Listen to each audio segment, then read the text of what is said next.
from the rising of the sun and going down the same. The name of the Lord is to be praised. Praise Adonai. సూర్యోదయం మొదలుకొని సూర్యాస్తమయం వరకు ఏంటి next యెహోవా నామము స్తుతించదగినది కదా. మరి దేవుడి నామం మీ అందరికీ వందనాలు తెలియజేస్తున్నాను.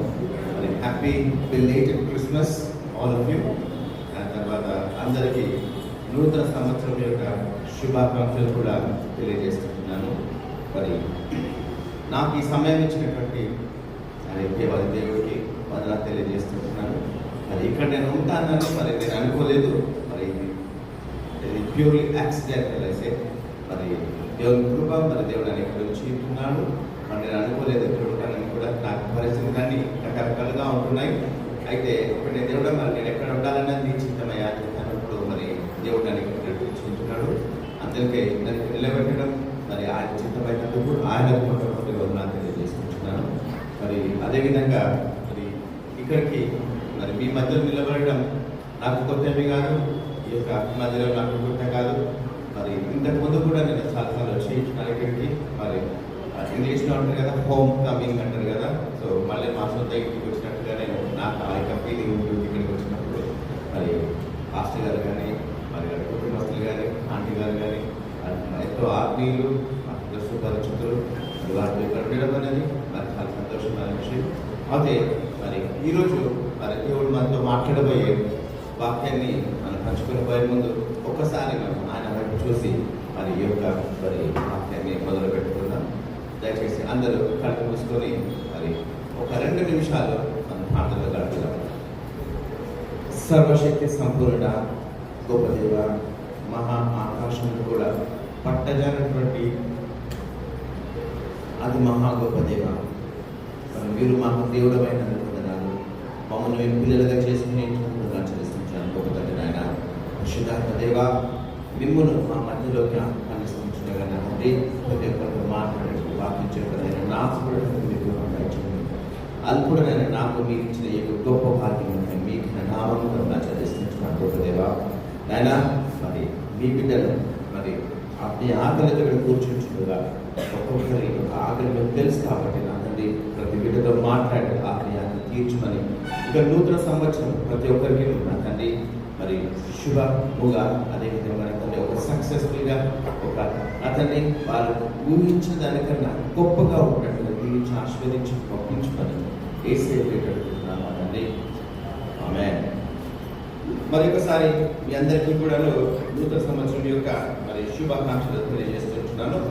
అయితే మరి ఈరోజు నేను తీసుకుని పోయే అంశం చిన్న అంశం. చాలా మరి మాస్టర్ గారు చాలా ఏమన్నారు, డీప్గా అన్నారు. కానీ అంత డీప్గా నేను ఏం వెళ్ళట్లేదు. ఈరోజు కేవలం ఒక చిన్న విషయాన్ని మాత్రం మీకు పంచుకోవాలని ఆశిస్తున్నాను.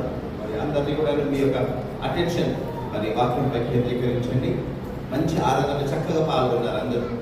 మరి చూసినప్పుడు ఆరాధన చూసినప్పుడు చాలా చాలా చక్కగా అనిపించింది. మరి ఆరాధన లీడ్ చేయడం కానీ మరి అందరూ ఆ విధంగా ఆరాధనలో పాల్గొనడం కానీ మరి నిజంగా దేవుని యొక్క సన్నిధి ఇక్కడ ఉన్నది అని తెలియజేయడానికి అది ఒక సూచికగా ఉంటుంది. కాబట్టి మరి అదేవిధంగా మరి వాక్యం మరి వినేటప్పుడు మరి అది జాగ్రత్తగా అదే ఏకాగ్రతతో అదే డిసిప్లిన్తో మనం ముందుకు వెళ్ళినప్పుడు దేవుడు మరి ఏ వాక్యాన్ని మన యొక్క హృదయంలో నాటుకునేటట్టుగా చేస్తాడు. ఆయన నాటుకున్న వాక్యం మన యొక్క హృదయాల్లో ఫలించేటట్టుగా కూడా ఆయన చేస్తాడు అన్నమాట.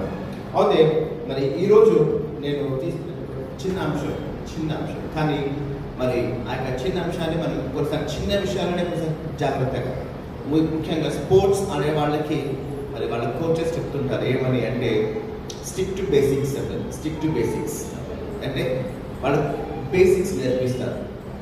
నేను ఒక అథ్లీట్, 7 years నేను ప్రొఫెషనల్ అథ్లీట్గా ఉంటున్నాను. అక్కడ మా కోచెస్ చెప్పినది బాగా గుర్తుకుంటుంది. ఏమంటారంటే నీకు చెప్పిన బేసిక్స్ చిన్న చిన్న విషయాలు, పెద్ద విషయాలు చిన్న చిన్న విషయాలు ఫస్ట్ మర్చిపోద్దు అంటారు. తర్వాత పెద్ద విషయాలు, చిన్న విషయాలు ఫస్ట్ మొదట మర్చిపోద్దు అంటారు. మనం కొన్నిసార్లు చిన్నది కదా పక్కన పెట్టి పెద్ద వాటి కోసం ప్రయత్నిస్తుంటాం.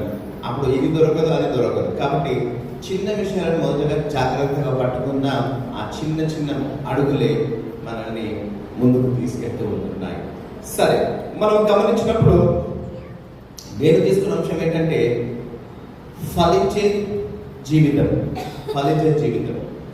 మరి నా మట్టుకైతే నిజముగా నేను నమ్మేది సూత్రం ఏంటంటే, ఫలించడంలోకి వచ్చినప్పుడు ఖచ్చితంగా మనమే ఫలించాలి. మనం ఫలించాలి. ఎవరిని ఫలించాలా లేదా? ఖచ్చితంగా ఫలించాలి. ఎందుకు అంటే మనం ఆయన బిడ్డలం కాబట్టి మనకు ఫలభరితమైన జీవితం ఉండాలా, మనం ఫలించాలా, విస్తరించాలా కూడా. ఎందుకంటే మళ్ళీ ఏంటంటే ఆయన బిడ్డలం కాబట్టి. అంతేనా? ఎవరైనా రెస్పాండ్ కావట్లేదు. నేను పాస్టర్ గారు ఎవరు బెదిరిస్తారా రెస్పాండ్ కావద్దు అని చెప్పేసి, పాస్టర్ గారు ఒకవేళ అటు చెప్పరు, ఒకవేళ అది కూడా నేను మాట్లాడతారు. కానీ మనమే ఫలించాలా లేదా? ఒక్కసారి మరి మొదటి కీర్తన తీసుకోండి. మొదటి కీర్తన చాలా చక్కటి కీర్తన కదా. మరి ఈ యొక్క కీర్తనలో చూస్తే దుష్టుల ఆలోచన చొప్పున నడవక, ఎవరు చదువుతారా?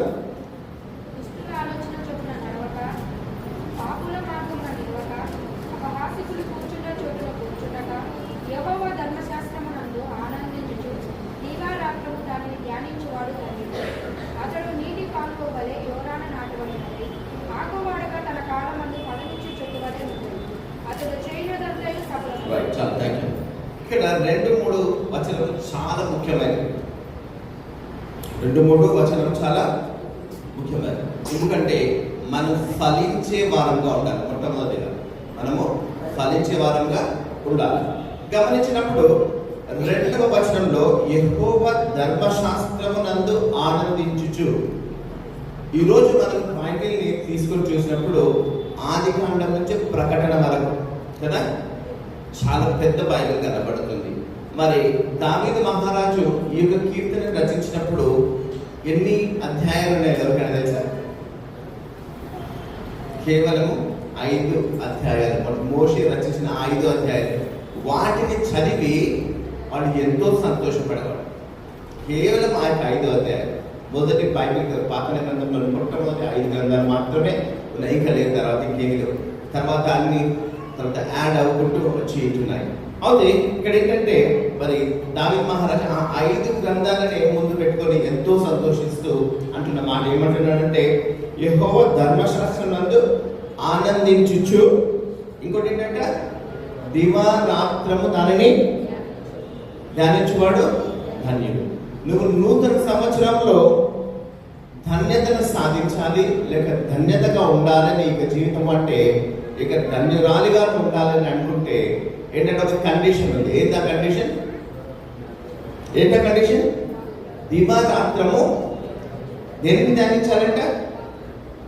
దేనిని?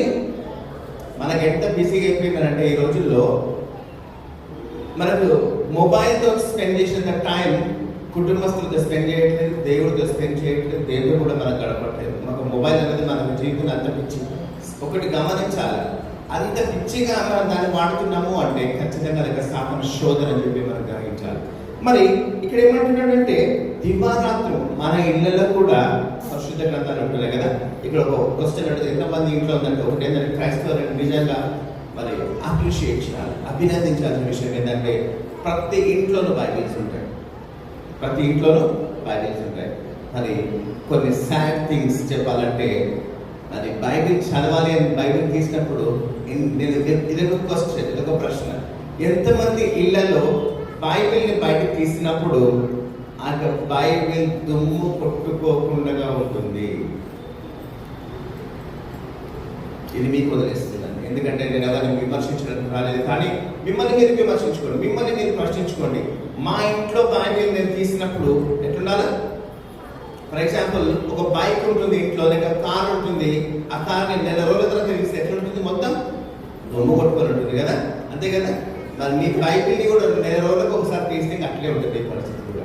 మరి నువ్వు నూతన సంవత్సరంలో ఫలించేవాడిగా, ఫలించే దానిగా ఉండాలి అనుకున్నప్పుడు ఒకటి ఏమంటున్నాడు ఇక్కడ కండిషన్ ఏంది? దివా రాత్రములు దాన్ని ధ్యానించువాడు ధన్యుడు, ధన్యురాలు కూడా. ధ్యానించిన వాక్యం ఎటువంటిదంటే సజీవమైన వాక్యము. మనం రోజు చెప్పాలి అంటే ఉదయం నువ్వు లేగానే ఈ యొక్క కొత్త సంవత్సరంలో అందరూ ఒక కొత్త నిర్ణయం తీసుకోండి. ఏంటంటే నేను నిద్ర లేయగానే మొట్టమొదటిగా నేను చేసే పని ఏంటి అంటే దేవుడితో సమయం గడుపుతాను. ఎంత బిజీగా ఉన్నా నేను మొట్టమొదటి నా యొక్క first minutes of my time, first hours of my time I spend with God అని మీరు ఖచ్చితంగా నిర్ణయం తీసుకోండి. దేవుడు కూడా మీకు సహాయం చేస్తాడు. చాలా నిద్రలు చూసి నేను చూస్తుంటాను. కొంతమంది మా ఇంట్లో కూడా కొంత పిల్లలు ఇట్లా చూస్తుంటారు నిద్ర లేక. ఏంటంటే మొబైల్ ఎత్తుకుంటుంటారు. ఫస్ట్ మొబైల్ ఎవరు మెసేజ్, నువ్వు మొబైల్ మెసేజ్ కోసం అంత ఆరాటపడుతూ ఎత్తుకుంటున్నావు కదా, నీకోసం కూడా దేవుడు మెసేజెస్ పంపించాడు కదా ఇక్కడ. మరి ఆ మెసేజెస్ నువ్వు ఎప్పుడు చూస్తావు? ఇది అందరు పంపించిన మెసేజ్ చూసినాక అందరికి రిప్లై ఇచ్చినాక చూస్తావా? అంటే దేవుడికి ఇచ్చే ప్రాముఖ్యత అంతేనా?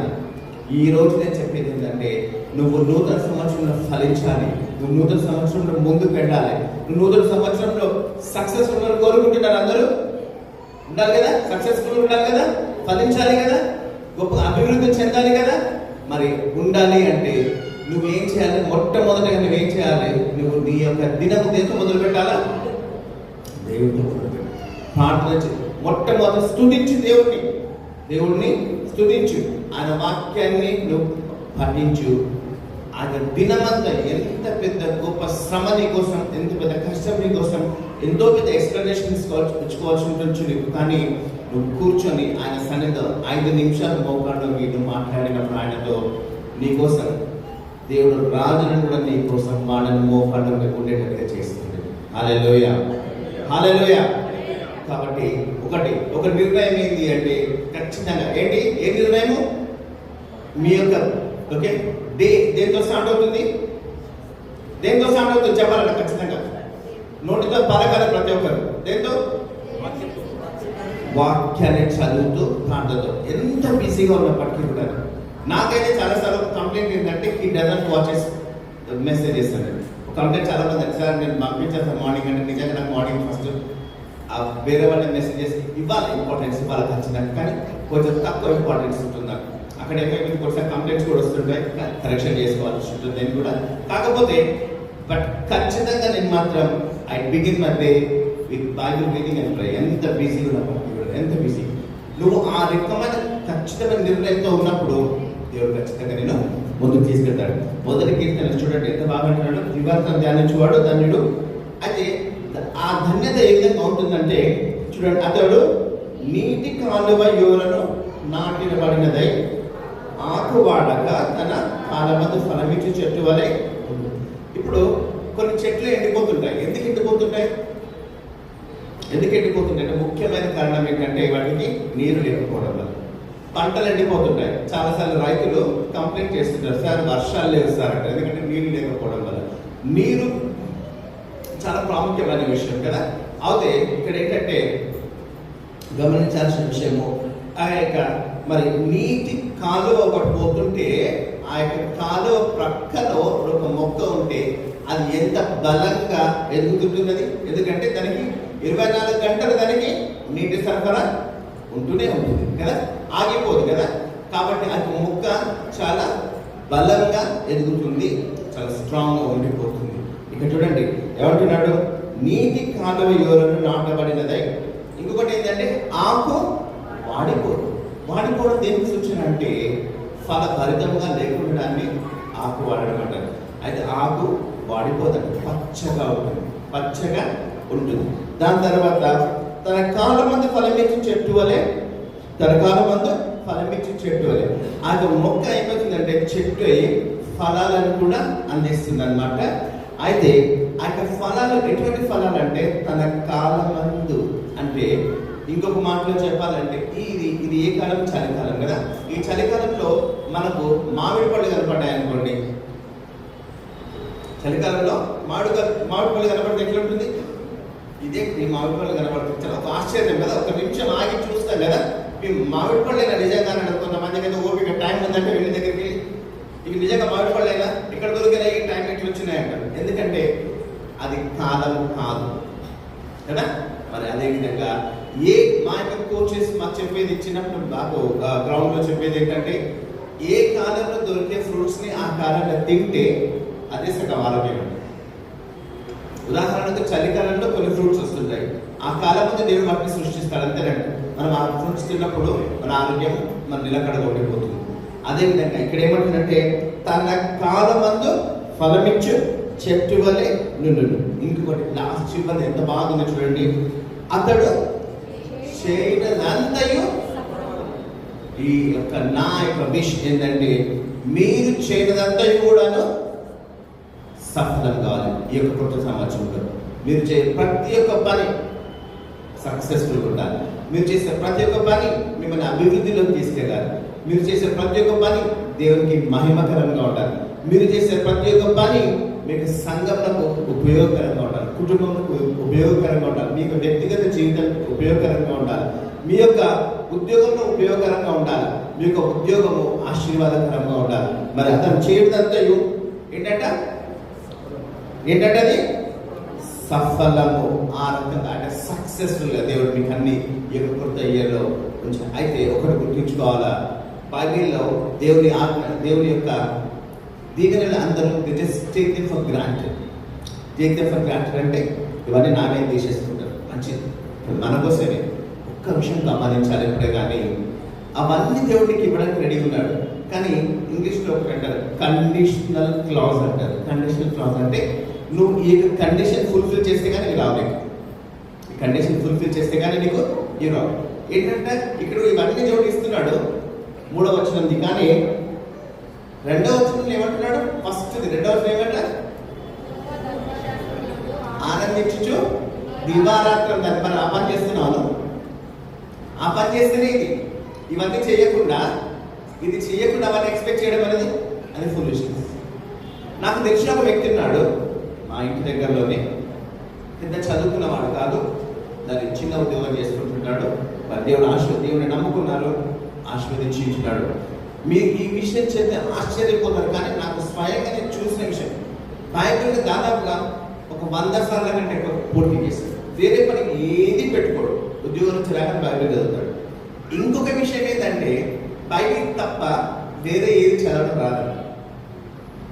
బైబిల్ తప్ప వేరే ఏది చదవడం రాదు నాకు. బైబిల్ తీస్తే అన్ని అండర్లైన్స్, ఒక్క బైబిల్ కాదు, ఎన్నో బైబిల్స్ ఉన్నాయి. అవన్నీ చదివి అన్ని పక్కన పెట్టేస్తాయి. నిజంగా ఆ రకంగా ఉన్నప్పుడు ఇవన్నిటి కూడా మనకు ఎలిజిబుల్ అవుతాం. ఒక దానికి ఉదాహరణకి ఒక ఉద్యోగానికి అడ్వర్టైజ్మెంట్ వచ్చినప్పుడు వాళ్ళ కింద అర్హతలు రాస్తారు కదా, ఈ క్వాలిఫికేషన్ కానీ ఇవి ఉండాలి, వీళ్ళు మాత్రమే దీనికి అర్హులు అంటారు, అంతేనా కదా? మరి అర్హత లేని వాళ్ళు అప్లై చేసినప్పుడు ఏమవుతుంది? ఆ యొక్క ఫామ్స్ అన్ని కూడా, అప్లికేషన్స్ అన్ని కూడాను రిజెక్ట్ చేయబడతాయి కదా. ఇక్కడ కూడాను మనము ఇవన్నిటికీ ఎలిజిబిలిటీ ఏంటంట? వాక్యాన్ని ధ్యానించాలి. వాక్యం చాలా మంది క్రైస్తవులు ఈ రోజులు ఎట్లయిపోయిందంటే వాక్యం వింటారు, చాలా ఇది ఎనఫ్, ఇంటికి పోయి పడుకుంటారు అంతే. వాక్యాన్ని ధ్యానించాలనే ఆలోచన కూడా చాలా మంది లేదు. రకరకాలుగా అన్ని బైబిల్ని చదివి బైబిల్లోని ప్రశ్నలు అడుగుతున్న సమయం. మనం బైబిల్ని ఎంత క్షుణ్ణంగా చదవాలి అంటే బైబిల్లో చిన్న చిన్న మర్మాలు మనకు తెలిసి ఉండాలి. ఆ రకంగా మనం ఉన్నప్పుడే అన్నిటికి మనం లేక అడిగిన వారికి సమాధానం ఇచ్చినట్టుగా మన బైబిల్ చదవాలి. అంతేకాని బైబిల్ ఏదో నవలలు చదివినట్టు, బైబిల్ ఏదో కథలు చదివినట్టు, న్యూస్ పేపర్ చదివినట్లు ఆ రకంగా చదవద్దు. బైబిల్ చదివినప్పుడు నీవు దేవుడు తప్ప ఇంకా మధ్య చుట్టుపక్కల ఏది ఉంచు. నీ మొబైల్ పక్కకు, నీ మొబైల్ కాదు. ఇంకొకటి చాలా దౌర్భాగ్యమైన విషయం ఏంటంటే, I'm sorry to tell you this, I'm sorry, చాలా మంది ఏం చేస్తున్నారంటే ఈ రోజుల్లో చర్చికి వచ్చేటప్పుడు మొబైల్స్ తీసుకొచ్చుకుంటున్నారు. దీంట్లో బైబిల్ ఉంది కదా అని అంటున్నారు. ఏంటి మొబైల్ బైబిల్? ఇది మరి దీన్ని ఏమన్నా, దీన్ని మొబైల్ అనొచ్చా? అట్లా కాదు కదా. దేవుడు నీకు బైబిల్ ఇచ్చినప్పుడు ఆ బైబిల్ తీసుకొని బైబిల్నే చదవండి. మొబైల్లో బైబిల్ వెతకండి. మొబైల్ ఈజ్ మొబైల్ అంతే. నీకు అత్యవసరమైన పరిస్థితిలో ఉన్నప్పుడు మొబైల్లో ఉండి బైబిల్ తీసుకొని చదువు అంతే. కానీ నువ్వు మందిరానికి వచ్చినప్పుడు మాత్రం ఎట్టి పరిస్థితుల్లో మొబైల్ పక్కకు ఉంచాలి, మొబైల్ సైలెంట్లో ఉండాలి. కొన్ని రోజులు మీరు ఆ విధంగా మీ ఫ్రెండ్స్కి కూడా ఆన్సర్స్ ఇవ్వండి. సండే రోజు అర్థమైందంటే ఆ అమ్మాయికి కాల్ చేయొద్దు. ఎందుకు అంటే సండే రోజు తన చర్చిలో ఉంటే ఫోన్ ఎత్తారు. 90% ఆఫ్ మా ఫ్రెండ్స్ ఎవరు నాకు ఫోన్ చేయరు సండే రోజు, ఎందుకంటే నేను ఎత్తగా ఉంటాను. వాళ్ళకి తెలుసు సండే హిట్ అదని ఆన్సర్ కాల్ అని చెప్పి నాకు చెప్పేస్తాను. సంతోషం కదా, కాల్ చేయనప్పుడు ఇంకా బెటర్ కదా, కంప్లైంట్ ఉండదు కదా, ఈజీలీ చిన్న పాయింట్. కానీ మీకు ఆ డిటర్మినేషన్ ఉండాలి. సార్ నెక్స్ట్ సండే చర్చ్లో ఉంటాను సార్, చాలా బిజీగా ఉంటాను.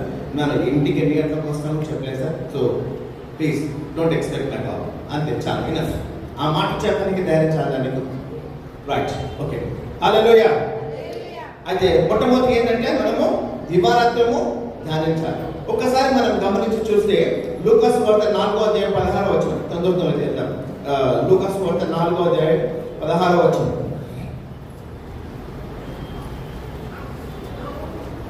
లూకాసు వార్త 4వ అధ్యాయం 16వ వచనం.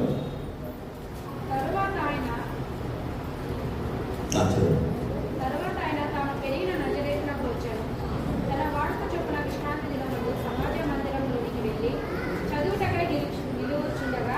చాలండి, ఇక్కడ వాడుక చొప్పున అంటే హ్యాబిచువల్ అంటే ఆయనకి ఏంటి హ్యాబిట్ అంటే వాడుక చొప్పున ఎక్కడికి వెళ్ళాడంటే సమాజ మందిరం. ఇంకా అక్కడికి ఏం చేస్తున్నాడు? అక్కడికి వెళ్ళి ఏం చేస్తున్నాడు?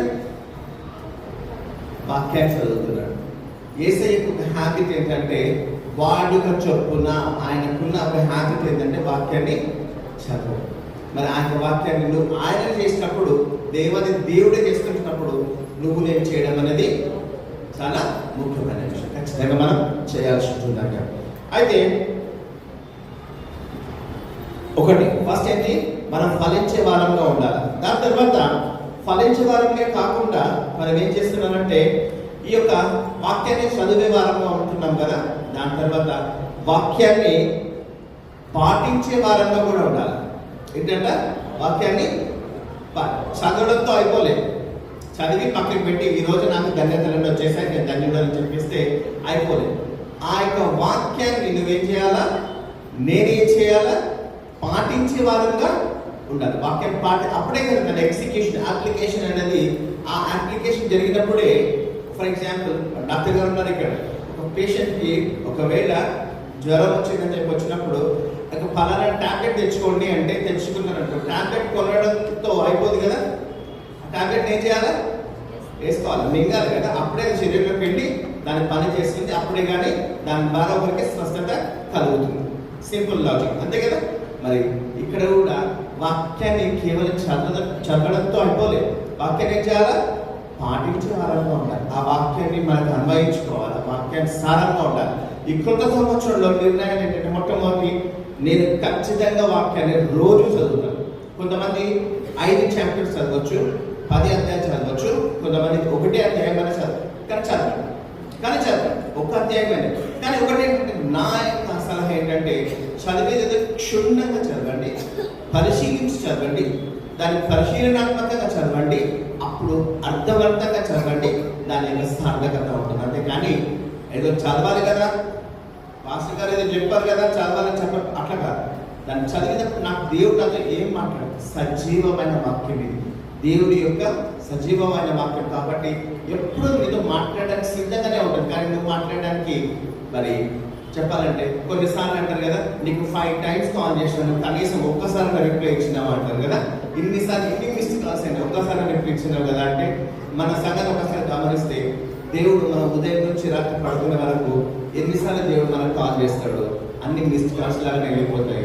మనం ఏ కాల్ కూడా ఆన్సర్ అయ్యాము, ఎందుకంటే మనం బిజీ. ఈ వాక్యంతో దేవుడు మాట్లాడుతుంటాడు. నీ కాల్ని ఆన్సర్ చేయి. దేవుడు కాల్ చేసినప్పుడు ఆ కాల్ని మిస్డ్ కాల్ లాగా చేయదు. ఎందుకంటే ఒక టైం వస్తుంది, యెహోవా దొరుకు సమయంలో ఆయనని వెదకుడే అంటాడు. అంటే ఒక టైంలో దొరకడు, గుర్తుంచుకోండి. ఒక టైంలో మనకు దొరకడు. ఆ టైంలో మనం ఏ చిన్న లాభం లేదు. ఇది దొరికే సమయం కాబట్టి దొరికే సమయంలోనే మనం ఆయన పట్టుకోవాలా, ఆరాధించాలి. రైట్. అయితే ఇక్కడ ఈ యొక్క వాక్యం ఎటువంటి వాక్యం అంటే డూస్ అండ్ డోంట్స్, ఏమి చేయాలి ఏమి చేయకూడదు అని చెప్పేసి స్పష్టంగా చెప్తా ఉంటుంది అనమాట. మనం ఏ పని చేయాలి, ఏ విధంగా చేయాలి, పలానా పని చేయాలా వద్దా అనేది ఇక్కడంటే బైబిల్ గ్రంథం తెలియజేస్తుంటుంది. ఉదాహరణకు మరి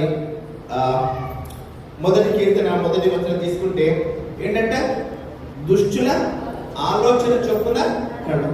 అదొక డోంట్స్ చేయదంటున్నాడు. దుష్టుల ఆలోచన ఉంటాయి, ఆలోచన చొప్పున నువ్వు నడవద్దు అంటున్నాడు. రెండోది పాపుల మార్గంలో నువ్వు నిలవద్దు, ఇదొక డోంట్ చేయొద్దు అంటున్నాడు. బైబిల్ మనం కరెక్ట్గా చదవాలి కానీ ప్రతిదీ తెలియజేస్తుంది. ప్రతి చిన్న విషయాన్ని కూడా మనతో మాట్లాడు. జీవవాక్యం, ఈ జీవవాక్యం కాబట్టి మనం దాన్ని కరెక్ట్ మనసు ఉపయోగించి దాన్ని ఒకవేళ మనసు కేంద్రీకరించి చదివినప్పుడు దేవుడు మనతో మాట్లాడుతుంటాడు. ఒకటి ఏంటంటే దుష్టుల మార్గం, ఒక దుష్టుల ఆలోచన చూపుతున్నాడు, ఒక పాపుల మార్గం నుండి ఒక, ఇంకోటి అపహాసకులు కూర్చుండి చూడటం. కొంతమందికి ఏంటంటే నేను చూస్తుంటాను యూత్కి ఏమీ లేదు, ఏం చేస్తుంటారంటే గ్రూప్గా కూర్చుంటారు, కాఫీ టీ పెట్టుకొని కూర్చొని ఏం చేస్తుంటారంటే జోక్స్, ఏంటంటే అంతే, ఇంకేముండదు, వాళ్ళని వీళ్ళని తీసుకోవాలి, రకరకాల జోక్స్ అంటున్నాడు. ఏమంటున్నాడు? అపహాసకులు కూర్చుంటూ చూడటం, నువ్వు కూర్చోతాడు. వాళ్ళకేం పని లేదు, పాట లేదు, కూర్చొని అపహాసం చేస్తూ కూర్చుంటారు. అవన్నీ 3 డోర్స్ వచ్చినాయి మనకు. ఒకటి ఏమంటాడు? ఫస్ట్ ఏమన్నాడు? దుష్టుల ఆలోచనల, ఇవి థాట్స్, చెడ్డవి ఏ ఉండదు, వాటికి వెళ్ళొద్దు అంటున్నాడు. నెంబర్ 2 ఏమంటున్నాడు? పాపుల మార్గాన్ని నువ్వు అక్కడికి వెళ్ళదు, నీకు తెలుసు పాపుల మార్గం ఎక్కడ ఉంటుందో తెలుసు, ఎవడు ఎటువంటి వాడో తెలుసు నీకు, కాబట్టి వెళ్ళదు అక్కడికి అంటున్నాడు.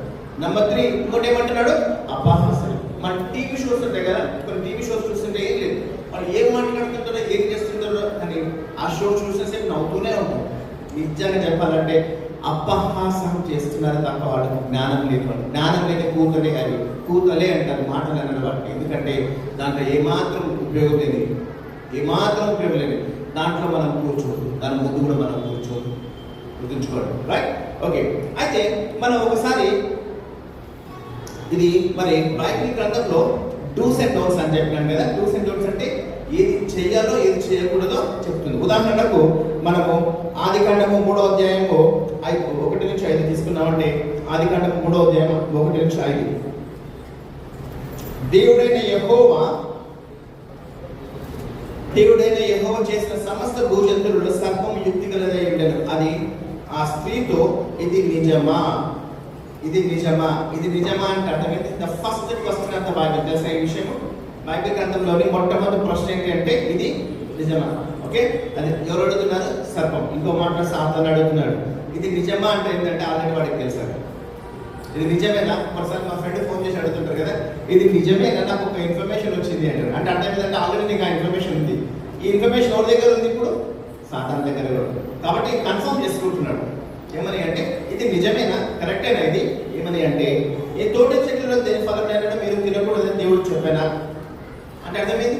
ఆల్రెడీ ఈ సంగతి తినకూడదని చెప్పిన సంగతి ఎవరికి తెలిసి ఇక్కడ కన్ఫర్మ్ చేసుకుంటాడు. అంతే, తినడానికి చెప్పానా అని అడిగాడు.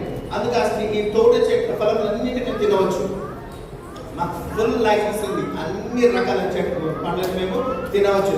అయితే ఈ తోట మధ్యలో చెట్టు ఫలం గురించి దేవుడు మీరు చావకుండానట్టు వాటిని తినకూడదని, వాటిని ముట్టకూడదని చెప్పానని సర్పంతో. మీరు చావకుండానట్లు వాటిని ముట్టకూడదు, తినకూడదని కదా. అయితే సాతాను ఎంత చక్కగా, ఎంత కన్విన్సింగ్ గా, ఎంత లవింగ్ గా చెప్తున్నాడు సాతాను ఇక్కడ. అందుకు సర్పము ఎవరో చదవాలి, మీరు ఏంటండి, మీరు చావరు అంటే లేదు, ఏమంటుంది? చావన్ని. తెలుగు ఎంత చక్కగా రాస్తారంటే చావన్నే చావరు అంటే అర్థమైంది. అస్సలు అంటారు కదా తెలుగు, మనం అంటారు కదా, అస్సలు గానే కాదు అట్లా అంటారు కదా. మీరు చావన్నే చావరు స్పష్టంగా అంటుంది. అంటే దేవుడు స్పష్టంగా ఏమన్నాడు? మీరు చేస్తారు అంటే సాతాను ఏమంటుంది? చావన్నే చావరు స్పష్టంగా సాతాను కూడా తెలియజేస్తుంది. అయితే ఇంకొకటి కొంచెం ముందుకు వెళ్తే మరి ఏమంటుంది చూడండి, ఆ యొక్క ఫలం ఏ విధంగా ఉందంటే వాళ్ళకి మరి రైట్ 6th verse. స్త్రీ ఆ వృక్షము ఆహారములకు మంచిదియో, ఎట్లుందంటే ఆహారానికి మంచిది, కన్నులకు అందమైనదియో, వివేకమునిచ్చు రమ్యమైనదియో ఉండుట చూచినప్పుడు. ఇంత బ్యూటిఫుల్ డిస్క్రిప్షన్. అదేంటి? పాపం ఎప్పుడెట్లే ఉంటుంది. పాపం ఎట్లుంటుంది? ఎప్పుడైతే లోతు అబ్రహాం నుంచి విడిపోయి తనకు, అబ్రహాం ఏంటంటే నువ్వు తూర్పులకు వెళ్తే నేను పడవలకు వెళ్తా, నువ్వు దక్షిణకు వెళ్తే ఇట్లా ఆపోజిట్, నువ్వు ఎక్కడికి వెళ్తే చెప్తే నేను అక్కడికి వెళ్తా. దేవుడు నా మార్గం చూసాను. నీకు ఎక్కడ వాళ్ళు చూస్తే సొదొమ గొమొర్రా ప్రాంతాలను చూసినప్పుడు మీరు ఒక ఇంటికి వెళ్ళి చదవచ్చు. అవి ఎట్లంటే ఏదేదో తోటలాగా చాలా చక్కగా బ్యూటిఫుల్ ఉన్నాయి. పాపం ఎప్పుడు తర్వాత దాని యొక్క కాన్సిక్వెన్సెస్, పరిణామాలు మనకు అందరికి తెలుసు కదా. ఇక్కడ ఏంటి ఏమవుతుంది? ఆ యొక్క ఫ్రూట్ ఎట్లుందంట, ఎంత రమ్యంగా ఉంది. అయితే దేవుడు ఏమన్నా దాన్ని ముట్టకూడదు, తినకూడదు, నువ్వు ప్రేమతో ముట్టితే దాన్ని తింటే ఏమవుతారు, చేస్తారని చెప్పేసి దేవుడు చెప్తున్నాడు. అయితే సాతాను చెప్పే ప్రతిది కూడా ఇట్లనే ఉంటుంది. ఒకరోజు ఒక చిన్న కథ చెప్తాను మీకు. ఒకరోజు ఒక సంఘంలో ఒక సహోదరి ఉన్నారంట. అయితే మరి ఆ రోజు పాస్టర్ గారు ఇదే వాక్యం చెప్పారనమాట. ఏమని అంటే, దేవుడు ఇంత చెప్పినా కూడాను మరి హవ్వ ఆ యొక్క పండును తిన్నది, మరి దాని తద్వారా మనకందరి పాపం సంక్రమించి ఉంటుందని చెప్పినప్పుడు ఆ యొక్క సహోదరి ఆ యొక్క మెసేజ్ అంతా అయిపోయిన తర్వాత మరి చర్చ అయిపోయినాక పాస్టర్ గారితో వాగ్వివాదం పెట్టుకున్నది. ఏమని అంటే, అయ్యగారు అట్లా నేను ఒకవేళ హవ్వ ప్లేస్లో ఉంటే ఆ పని చేశాడు, దేవుడు వద్దన్నాడు కదండి, నేను చేస్తాను. దేవుడు వద్దన్నాడు పని మరి నేను ఖచ్చితంగా పాటిస్తానండి. మరి హవ్వ తప్పు చేసింది అని అట్లా అనకూడదమ్మా, ఎవరి స్థితి ఏ విధంగా ఉంటుందని పాస్టర్ గారు చెప్పారు. దాని తర్వాత మళ్ళీ నెక్స్ట్ వీక్ కూడా మళ్ళీ అదే ఆర్గ్యుమెంట్ మళ్ళీ పికప్ చేసుకుంది పాస్టర్ గారితో. హవ్వ చాలా తప్పు చేసిందండి అని పాస్టర్ గారు మళ్ళీ చెప్పారు. అమ్మ మనకు తెలియదు, మరి సాతాను ఏ రకంగా శోధిస్తుంటాడు ఎవరిలో, కాబట్టి మనం జాగ్రత్తగా ఉండాలని చెప్పడం అంతే అని చెప్పి పాస్టర్ ఎంత చెప్పినా వినలేదు. అయితే చివరికి పాస్టర్ గారితో మళ్ళీ ఆర్గ్యుమెంట్ తోటి ఇంటికి వెళ్ళిపోయింది. మళ్ళీ ఒకసారి ఆర్గ్యుమెంట్ కూడా జరిగింది. అప్పుడు పాస్టర్ గారు ఈయన ఒక మంచి పాఠం నేర్పించాలనుకున్నాడు. ఏమన్నాడంటే, మీరు ఒకసారి మా ఇంటికి డిన్నర్కి వస్తారా, మీ కుటుంబం అంతటో కలిసి అని సంతోషంగా. అయితే ఆ కుటుంబం అంతా మరి అయితే మీరు డిన్నర్కి వస్తారు కాబట్టి మీకు డిన్నర్లో ఏమేమి ప్రిపేర్ చేయాలి చెప్పండి అని పాస్టర్ గారు అడిగారు. అయితే అది నాకు పలానా అని చెప్పి లిస్ట్ అంతా చదివింది. ఆ యొక్క లిస్ట్లో ఇంకా మనకు తెలుసు కదా మరి రకరకాల ఐటమ్స్, ఈ ఫ్రై ఆ ఫ్రై అన్ని, చికెన్ మటన్ అన్ని రకరకాల 20 టైప్స్ ఆఫ్ డిషెస్, ఓకే, అన్ని వంటకాలు చేసి అవన్నీ కూడా పాస్టర్ గారు ఇంట్లో ప్రిపేర్ చేయించి పెట్టారు. ఆ సమయం వచ్చింది, ఆ సిస్టర్ వాళ్ళ యొక్క ఫ్యామిలీతో అంతా వచ్చారు. వాళ్ళంతా కూడా మాట్లాడుకున్నారు. పాస్టర్ గారు ఏమన్నారంటే, మనం టైం అయింది, మనం భోజనం చేద్దామా అంటే చాలా సంతోషంగా, ఎందుకంటే తనకి ఇష్టమైన అన్ని ఆహారాలు అక్కడ మరి చేసి సిద్ధంగా ఉంచారు కాబట్టి. సో అక్కడికి వచ్చారు, అందరూ కూర్చున్నారు. అయితే పాస్టర్ గారు ఏమన్నారంటే, అమ్మ నాకు ఒక చర్చ్ నుంచి ఒకరు వచ్చారు, వాటితో ప్రార్థన చేయమన్నారు, ఒక 10 నిమిషాలు టైం పడుతుంది, ఒక పని చేయండి, మీరు మరి డిన్నర్ స్టార్ట్ చేయండి, నేను 10 నిమిషాలు మీకు నేను జాయిన్ అయిపోతాను. అయితే మరి అది వెళ్ళేటప్పుడు ఒక్కసారి వెనక్కి వచ్చేసి, నువ్వు అన్నావు కదమ్మా లిస్ట్ చేతిలో పెట్టుకొని, నువ్వు పలానా చికెన్ కర్రీ అన్నావు కదా, మటన్ కర్రీ అన్నావు, ఫ్రై అన్నావు కదా, ఫ్రైడ్ రైస్ అన్నావు కదా, ఇది అన్నావు, ఈస్ అన్నావు అని చెప్పి అన్ని పలానా ఆ టేబుల్ పైన అన్ని చూపించాడు. చూసిన తర్వాత మరి చాలా సంతోషపడ్డాడు. ఇక ఒక్క డిష్ ఉందమ్మా, ఇది ఒకటి, దీని మాత్రం దయచేసి ముట్టొద్దు అని చెప్పేసి పాస్టర్ గారు వెళ్ళిపోయారు. అయితే ఆవిడ స్టార్ట్ చేసింది, అందరూ మరి కుటుంబం అంతా కూడా స్టార్ట్ చేసి తింటా ఉన్నారు. అయితే తినేటప్పుడు చిన్న సందేహం, పాస్టర్ గారు తన కోసం ఏదో స్పెషల్గా చేయించుకున్నట్టుంది, మాకు పెట్టట్లేదు, మాకేమి ఇవన్నీ పెట్టాడు కానీ తన కోసం స్పెషల్గా చేయించుకున్నాడు. తనకు కావాల్సినవన్నీ ఉన్నాయి అక్కడ, తనకు కావాల్సినవన్నీ కూడా లిస్ట్ అంతా అక్కడ టేబుల్ పైన ఉంది. అయితే మరి తనకు 2 నిమిషాల తర్వాత అసలు ఆ యొక్క ఉత్సాహం ఆగట్లేదు. ఏమైంది ఆ డిష్ అని చెప్పేసి ఏమంటుంది, తిందమ్మా వద్దా లాస్ట్ ఒక కనిపించింది, సరే తినొద్దు కానీ జస్ట్ అది ఏదో చూద్దాం ఒకసారి అంతే అని చెప్పేసి మెల్లగా, పాస్టర్ గారు లేదు కదా చూస్తే ఇంకా పాస్టర్ గారు బిజీగా ఉన్నారనమాట, వెళ్ళి ఆ యొక్క డిష్ దగ్గరికి వెళ్ళి ఆ యొక్క మూత ఓపెన్ చేసింది. ఓపెన్ చేయగానే దాంట్లో ఉన్న ఈ యొక్క కోడి ఈకలు ఉంటాయి కదా, అవన్నీ కూడా ఒకసారి ఆ రూమ్ అంతా ఫ్యాన్ గాలికి మరి అక్కడంతా వచ్చి బయటకు వచ్చేసి ఆ రూమ్ అంతా కూడా కోడి ఈకలతో నిండిపోయింది అనమాట. అదే సమయానికి పాస్టర్ గారు తన పని కంప్లీట్ చేసుకొని వచ్చాడు. ఏంటమ్మా ఇవన్నీ ఇక్కడ అంటే ఏం చెప్పలేకపోతుంది. ఆ డిష్ నేను ముట్టొద్దని చెప్పి ముట్టినవా నువ్వు అంటే గమ్ము ఉండిపోయింది. ఎందుకంటే తనకు కావాల్సిన డిష్ అన్నీ ఉన్నాయి కానీ తనకు సంతోషం లేదు, ఏదైతే చెయ్యొద్దు అని చెప్పి దానిపైనే దృష్టి. అప్పుడు అన్నాడు, హవ్వ పరిస్థితి కూడా ఇంతగా ఉంటుంది కాబట్టి మనం విమర్శించదు. ఒకరు పాపంలో పడ్డప్పుడు లేకపోతే శోధనకు వచ్చినప్పుడు దాన్ని మనం చులకనగా చేసి మాట్లాడలేదు. ఇక్కడ నీకు కావాల్సిన విషయాలు అన్నీ కూడా నీకు ఉన్నాయి ఇక్కడ, కానీ దాంతో సంతృప్తి చెందలేదు. నీకేది ఏదైతే ముట్టద్దన్నావో అదే ముట్టినావో, మరి జరిగింది ఏంటంటే ఇది పరిస్థితి. కాబట్టి మన పరిస్థితి కూడా కొంత ఎట్లా ఉంటుందో తెలియదు. కాబట్టి శోధనలో ఉన్న వాళ్ళ కోసం మనం ప్రార్థన చేయాలి, అంతేకాని దాన్ని కించపరిచేటట్టుగా ఉండకూడదు. రైట్. ఇంకొకటి ఏంటంటే మరి ఇక్కడ మనం గమనించినప్పుడు మొట్టమొదటిగా ఏంటంటే మరి ఫలించే వారంగా ఉండాలా, వాక్యం చదివే వారంగా ఉండాలా, మరి పాటించే వారంగా ఉండాలా. దాని తర్వాత ఇంకొకటి ఏంటంటే మరి ఆ విధంగా మరి ఉన్నప్పుడు మరి మూడో విషయం ఏంటంటే ఈ విధంగా మనం జీవించినప్పుడు పచ్చని జీవితాన్ని మనం ఎక్స్పెక్ట్ చేయొచ్చు. ఒక మాట చెప్పాలంటే మరి కీర్తన మరి 65వ కీర్తన 11వ వచనం, 65వ కీర్తన 11వ వచనం, సంవత్సరంలో నీ దయా కిరీటము ధరింప చేసి ఉన్నావు. నేను ఎన్నోసార్లు చదివాను ఈ మాటలు, కానీ నాకు మంచిగా అర్థం కాలేదు. కానీ ఒక్కసారి ఇంగ్లీష్లో చదివితే దీన్ని బాగా అర్థమైంది. You crown the year with your bounty, you crown the year with your bounty. Bounty అన్న పదానికి అర్థమైంది అంటే సమృద్ధితో. ఇంకొక మాటలో చెప్పాలంటే సమృద్ధి అనే ఒక క్రౌన్ని, క్రౌన్ అంటే కిరీటాన్ని, సమృద్ధి అనే ఒక కిరీటాన్ని నీకు ఈ యొక్క నూతన సంవత్సరంలో దేవుడు బహుకరించడానికి సిద్ధంగా ఉన్నాడు, బహుకరిస్తున్నాడు. అయితే నిజంగా ఒక మాట నేను ఎప్పుడు చెప్పేది ఏంటంటే, దేవుడు మనల్ని ఆశీర్వదించడానికి సిద్ధంగా ఉంటాడంట, కానీ ఆయన ఆశీర్వాదాన్ని స్వీకరించే స్థితిలో మనం ఉండాలంట. అర్థమవుతుందా? దేవుడు మనల్ని ఆశీర్వదించడానికి సిద్ధంగా ఉంటాడు, కానీ ఆశీర్వాదాన్ని స్వీకరించడానికి మనము అంతగా అర్హతలు ఉండమన్నమాట. కాబట్టి ఇక్కడ ఏం చెప్తున్నంటే, దేవుడు అంటున్నాడు అది అర్హతను సంపాదించుకుందాం. ఇప్పుడు దాకా చెప్పాను కదా, ఫస్ట్ అది వాక్యాన్ని చదవడం, వాక్యానుసారంగా జీవితం జీవించడం మనం ఎప్పుడైతే చేస్తుంటామో ఆ విధంగా ఉన్నప్పుడు దేవుడు మనల్ని ముందుకు తీసుకెళ్తూ ఫలించే వారిగా దేవుడు మనల్ని ఉంచుతాడు. అయితే కొన్నిసార్లు ఏంటంటే మనం ఫలించకుండా ఉంటాం, కొన్నిసార్లు మనం ఫలించకుండా ఉంటాం. మరి ఫలించకుండా ఉండడానికి కారణం ఏంటి? కొన్నిసార్లు ఏమైందంటే మనం మన మన ప్రార్థనలకు బహుశా ఆన్సర్ కూడా రాదు కొన్నిసార్లు. ఎందుకంటే ఒకటి మరి గమనించాలి, మన బలహీనతలు, మనము మన యొక్క బలహీనతల చేత బలముగా పట్టబడి ఉంటాం. ఆ బలహీనతల నుంచి బయటకు వచ్చి ప్రార్థన చేసినప్పుడు, లేదా దేవుడి సన్నిధికి వచ్చినప్పుడు ఆ యొక్క బలహీనతలు పోగొట్టుకోవడానికి కూడా దేవుడు మనకు బలం ఇస్తాడు. ఆ యొక్క బలహీనతలు పోగొట్టుకోవడానికి కూడా రకరకాల ప్రతి ఒక్క వ్యక్తికి ఏదో ఒక బలహీనత ఉంటుంది. ఆ బలహీనత జయించడానికి కూడా దేవుడు శక్తిని ఇస్తాడు. ఒకటి మనం ఫలించకపోవడానికి కారణంగా ఒకటి ఏంటంటే మన బలహీనత. ఇంకోటి కోపం. చాలా మందిలో మనం చూస్తుంటాం కదా, కోపం మన రౌద్రం వచ్చేస్తుంది. నాకు ఒక్కసారి కోపం వచ్చిందంటే అంటారు, ఏం చేస్తారు? ఏం చేయలేదు. ఏం చేస్తుంటాం? మన కోపం మన ఈగో సాటిస్ఫై అవుతుంది అంతే, కానీ అది జరిగేది ఏమీ ఉండదు. మన బలహీనతలు, మన కోపము, మన చెడు మార్గము, మన గర్వము, మన స్వార్థ ప్రార్థన. స్వార్థ ప్రార్థన అంటే ఏంటి? ప్రార్థన మనం చేస్తాం. ఎట్లా చేస్తామంటే, నేను, నా భార్య, లేక నా భర్త, నా పిల్లలు ఇంకా అక్కడితో అయిపోతుంది.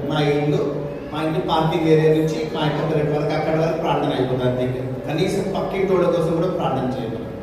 వాస్తవానికి ఈరోజు మనం ఇక్కడ చక్కగా కూర్చొని దేవుని ఆరాధిస్తున్నాం కదా. ప్రపంచంలో చాలా దేశాలు మీరు ఎంతమంది చూస్తుంటారు గమనించి చూడండి.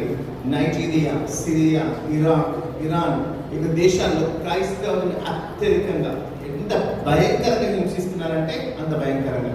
కొన్ని వేల మంది క్రైస్తవులు అకారణంగా కేవలం ఒకటి క్రైస్తవుడు కదా అందుకే చంపేస్తున్నారు. అదొక్కటే రీజన్ అంతే. దాన్ని బట్టి తీసుకొచ్చిన చర్చెస్ పడి అటాక్ చేసి చంపేస్తుంది. మనకు అటువంటి లేదు కదా, అటువంటి వాళ్ళ కోసం ప్రార్థించాలి. ఈరోజు మనకు ఆ స్థితి లేదు. మరి అటువంటి మనం చక్కగా మన స్థితి దేవుడు ఇచ్చినప్పుడు ఇటువంటి స్థితిలో లేని వాళ్ళ కోసం మనం ప్రార్థించాలి. అప్పుడు దేవుడు నిన్ను ఆ స్థితి నుంచి తప్పించొచ్చేది. ఒకటి మళ్ళీ చదువుతాను. మనం ఫలించుకోవడానికి కారణాలు ఏంటంటే మన బలహీనతలు, కోపము, మన చెడు మార్గం, మన గర్వము, మన స్వార్థ ప్రార్థన, ఇతరులను బాధించిన మాటలు, మన అవిధేయత, మన యొక్క అసందర్భ ప్రేలాపన. కొన్నిసార్లు నేను చూస్తుంటాను. మొన్న ఒకసారి ఒకరికి బాగా లేకపోతే హాస్పిటల్కి వెళ్ళాము. నాతో పాటు కొంత పెద్దలు ఉన్నారు. అయితే అతనికి హార్ట్ ప్రాబ్లం అనమాట. హాస్పిటల్ అడ్మిట్ అయ్యాడు. అయితే ఇప్పుడు మనం ఏం మాట్లాడాలా? డాక్టర్ నీకు సర్టిఫై చేసి చెప్తాడు ఏమని అంటే, సార్ మీకు 4 నెలల కంటే ఆయుష్ లేదు సార్ అని చెప్తాడు. అయితే కూడా మీకు దేవుడి చేతిలో ఉంది. దేవుడు అంటేనే కానీ 6 నెలల్లో ఏం జరగదు. కాబట్టి దేవుడి నమ్ము, 6 నెలలు కాదు 6 సంవత్సరాలు కూడా బతుకుతాను అని చెప్పేసి ఆ మాట ధైర్యపరిచే మాట చెప్పాలి కదా.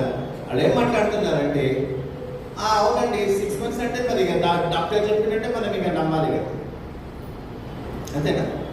నిజంగా చెప్పాలంటే డాక్టర్స్ వాళ్ళు మనకు సహాయం చేస్తుంటారు. కానీ ఒక మాటలో డాక్టర్స్ చివరికి వాళ్ళు చూసేది ఎక్కడ వైపు అంటే దేవుడు వైపు. అయితే మనం అసందర్భమైన ప్రేలాపన చేయకూడదు. ఆ సందర్భంలో మనం ఎటువంటి మాట్లాడాలి? ధైర్యం ఇచ్చే మాట్లాడాలి. కృంగిపోయిన వారిని బయటకు తీసుకొచ్చి వారిని స్ట్రెంగ్త్ చేసే మాటలు మాట్లాడాలి. కానీ అటువంటి మాటలు ఎప్పుడు కూడా మాట్లాడదు. ఇంకొకటి, వీలైనంత వరకు మనం పాజిటివ్ మాటలు మాట్లాడదు. వీలైనంత వరకు, అవునా? ఇంత దరిద్రంగా పరిస్థితి ఏం కాదు, దేవుడు నీకు ఏదో మేలు చేస్తాడు. ఆ పాజిటివ్ మాటలు మాట్లాడుతున్నప్పుడు ఖచ్చితంగా పాజిటివిటీని దేవుడు నీకు అనుగ్రహిస్తున్నాడు. అది పాటించే వారికి, వినేవారికి కూడా అదే విధంగా ఉంటుంది.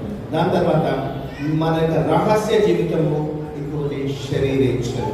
వాస్తవానికి బహుశా రాత్రి కూడా మరి వాచ్మెన్ సర్వీస్లో అందరూ ఇక్కడ ఉండొచ్చు. ఇప్పుడు అందరూ మిమ్మల్ని అందరినీ అభినందిస్తున్నాను. ఎందుకంటే ప్రత్యేకమైన అభినందన, లోక మర్యాద చొప్పున మన వాడెవ్వరు కూడా రోడ్డు కూడా లేరు. లోక మర్యాద చొప్పున అందరు ఇక్కడ దేవుడి సన్నిధిలో ఉన్నారు. లోక మర్యాద మనకు తెలుసు కదా, రాత్రి మనం అందరం చూస్తున్నాం కదా, అందరూ ఏ విధమైన పరిస్థితుల్లో లోకం ఉంది కదా, ఆ పరిస్థితుల్లో మన లోకం వాళ్ళు ఎవరు కూడా ఇక్కడ లేరు. అందుకని దేవునికి వందనాలు. హల్లెలూయా, హల్లెలూయా. అయితే మరి ఇక్కడ ఏంటంటే, ఈ యొక్క నూతన సంవత్సరంలో మనం ఇక్కడ కూర్చోవడం వల్ల, దేవుడి సన్నిధిలో ఉండడం వల్ల నీ చెయ్యి నా చెయ్యి దేవుడు పట్టుకొని ఇస్తున్నాడు. మన నూతన సంవత్సరంలోకి అర్థవంతంగా మనం ఎంటర్ అవుతున్నాం. అర్థరహితంగా కాదు, meaningfully we are entering into new year. దేవుడు మన యొక్క చేయి పట్టుకొని న్యూ ఇయర్లో మనల్ని నడిపిస్తాం. అంతకన్నా గొప్ప ధన్యత మనకు ఇంకేం కావాలండి? హల్లెలూయా. అయితే ఒక్క విషయం, మరి మత్తయి సువార్త 3వ అధ్యాయం 10వ వచనం దాకా నేను ముగించాలని ఆశిస్తున్నాను. మత్తయి సువార్త 3వ అధ్యాయం 10వ వచనం చదువు. Matthew chapter 3 verse 10.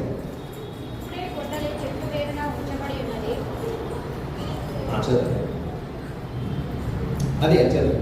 కనుక మంచి ఫలములు ఫలించబడి ప్రతి చెట్టును నరకబడి అగ్నిలో వేయబడును. మారుమనసు నిమిత్తము నేను నీళ్ళలో మీకు బాప్తిస్మం ఇచ్చుచున్నాను. చాలా ఇక్కడ మనకు వార్నింగ్. గత సంవత్సరం బహుశా ఫలించలేకపోయిండొచ్చు. అయితే ప్రభువు యేసు ఏమంటున్నాడంటే, తండ్రితో ఒకసారి మొదలు పెట్టుకుంటున్నాడు, మనందరికి మీకు నాకు క్రొత్త సంవత్సరాన్ని ఇచ్చే ముందు అయ్యా ఈయనకు ఒక్కసారి, ప్రతి ఈ అమ్మాయికి ఒక్కసారి, ఈ అమ్మగారికి ఒక్కసారి, ఇంకొక ఇయర్ అయ్యేది కూడా. ఎందుకంటే ఇది ఒక్కసారి నేను ట్రై చేస్తాను అన్నమాట. ఓకే, ఒక చెట్టుని ఫలభరితంగా ఉంచాలంటే ఎంతో కష్టపడాలి. నీళ్ళు పోయాలి, ఇంకా దానికి అన్ని రకాల దానికి కావాల్సిన దానికి సదుపాయాలు పెట్టినప్పుడే కదా అన్ని ఆయన సమకూర్చినప్పటికీ కూడా ఫలించకుండా ఉన్నాం. అయితే ఇప్పుడు ఏమంటున్నాడంటే, మనం ఫలించిన పక్షంలో ఏమంటున్నాడు, ఇప్పుడు ఏదంట, గొడ్డలి ఎక్కడుందంట, ఎక్కడో కాదు, గొడ్డలి ఎక్కడుందంట, తీసుకురావడానికి టైం పట్టేది ఏం కాదు, అక్కడే ఉంది గొడ్డలి. ఎక్కడ? చెట్టుని నరకడం కాదు, చెట్టు నరికితే మళ్ళీ చెట్టు పెరుగుతుంది. చెట్టుని ఎక్కడి నుంచి నరకాలా? వేరు నుంచి. రెడీగా ఉందంట గొడ్డలి. ఎక్కడుందంటే చెట్టు, గొడ్డలి ఎక్కడుందంటే చెట్టు దగ్గర, చెట్టు యొక్క వేళ్ళ దగ్గరే ఉంది. It doesn't take much time to chop it. దాన్ని కట్ చేయడానికి ఎక్కువ టైం పట్టదు. ఫలించిన పక్షంలో మరి ఈ సంవత్సరం దేవుడు ఒక వార్నింగ్ ఇస్తున్నాడు. ఆశీర్వాదాలతో పాటు వార్నింగ్ కూడా ఇస్తున్నాడు. ఏంటంటే ఫలించిన పక్షంలో ఏంటంట, అది గొడ్డలి చెట్టు యొక్క వేరు దగ్గరనే ఉంది కాబట్టి ఆయన వేరు నరికేయడానికి ఎంత సమయం పట్టదు. ఆ యొక్క స్థితి మనలో నీకు నాకు రాకూడదు. కాబట్టి ఈ యొక్క 2026లో మనం అందరం ఏ విధంగా ఉండాలి? ఫలించే వాళ్ళంగా ఉండాలి. ఏ విధంగా ఉండాలి? ఎప్పుడు ఫలిస్తాము అంటే, ఇప్పుడు దాకా మనం అన్ని కండిషన్స్ చూసుకున్నాం కదా, ఆ విధంగా ఉన్నప్పుడు మనం దేవుడు మనల్ని అందరినీ మరి ఫలించే వాళ్ళగా ఉంచుతాడని నేను ఆశిస్తుంటున్నాను. ఒక చిన్న, అందరూ ఒక్కసారి బైబిల్స్ పక్కకు పెట్టి నేను ఒక చిన్న మాట చెప్తున్నాను, ఆ మాట నాతో పాటు పలకాల్సిన అందరినీ వేడుకుంటున్నాను. ఒకసారి దయచేసి ఒకసారి బైబిల్స్ పక్కకు పెట్టండి. ఇవన్నీ కృతజ్ఞత వచనాలు. ఎందుకంటే 2025లో చాలా మంది కుటుంబాల్లో మరి విషాదం ఉండిండొచ్చు, చాలా మంది జీవితాల్లో విషాదం ఉండిండొచ్చు. కానీ నీ జీవితంలో, నా జీవితంలో మాత్రం దేవుడు సంతోషాన్ని ఇచ్చాడు. ఆయుష్ మనకు పొడిగించడా లేదా? ఆయుష్ పొడిగించినందుకు ఈరోజు ఉన్నాము, అంతే కదా.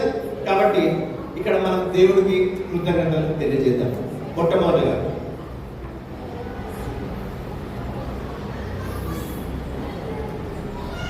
యేసయ్యా, నాతో పాటు పలకండి, యేసయ్యా నీ కాపుదలకు వందనాలు, సజీవుల లెక్కలో వచ్చినందుకు వందనాలు. సజీవుల లెక్కలో ఉంచినందుకు వందనాలు. ఆయుష్ ఇచ్చినందుకు వందనాలు. ఆయుష్నిచ్చినందుకు వందనాలు. క్రొత్త సంవత్సరం చూసే భాగ్యం ఇచ్చినందుకు వందనాలు. కొత్త సంవత్సరం చూసే భాగ్యాన్ని ఇచ్చినందుకు వందనాలు. ఆరోగ్యం ఇచ్చినందుకు వందనాలు. ఆరోగ్యం ఇచ్చినందుకు వందనాలు. ఆర్థిక స్థితి ఇచ్చినందుకు వందనాలు. ఆర్థిక స్థితి ఇచ్చినందుకు వందనాలు. అవమానం నుండి తప్పించినందుకు వందనాలు. అవమానం నుండి తప్పించినందుకు వందనాలు. శత్రువు నుండి కాపాడినందుకు వందనాలు. శత్రువుల నుండి కాపాడినందుకు వందనాలు. 3 పూటల భోజనం ఇచ్చినందుకు వందనాలు. భోజనం ఇచ్చినందుకు వందనాలు. భోజనం అరిగించుకునే శక్తి ఇచ్చినందుకు వందనాలు. భోజనం ఇచ్చినందుకు వందనాలు. మంచి బట్టలు ఇచ్చినందుకు వందనాలు. మంచి బట్టలు ఇచ్చినందుకు వందనాలు. మంచి క్రిస్మస్ ఇచ్చినందుకు వందనాలు. మంచి క్రిస్మస్ ఇచ్చినందుకు వందనాలు. మంచి ఉద్యోగంలోకే వందనాలు. మంచి ఉద్యోగం వందనాలు. కష్టార్జితం ఆశీర్వదించినందుకే వందనాలు. కష్టార్జితం ఆశీర్వదించినందుకై వందనాలు. ఇవన్నీ మనం అనుకుంటాం కదా, 3 పూటల భోజనం నాకేం తక్కువ కదా, మరి తిన్న వాళ్ళకి డాక్టర్ గారిని అడగండి. కొంతమందికి సార్ అరగట్లేదు సార్ అంటే, కొంతమందికి అన్నం దొరకదు, మరి తినేవాడికి అరగదు. ఆ శక్తి కూడా మనకి ఇచ్చాడు కదా, అది కూడా దొరుకు. మనం ఏది కూడా ఈజీ తీసుకోలేమండి.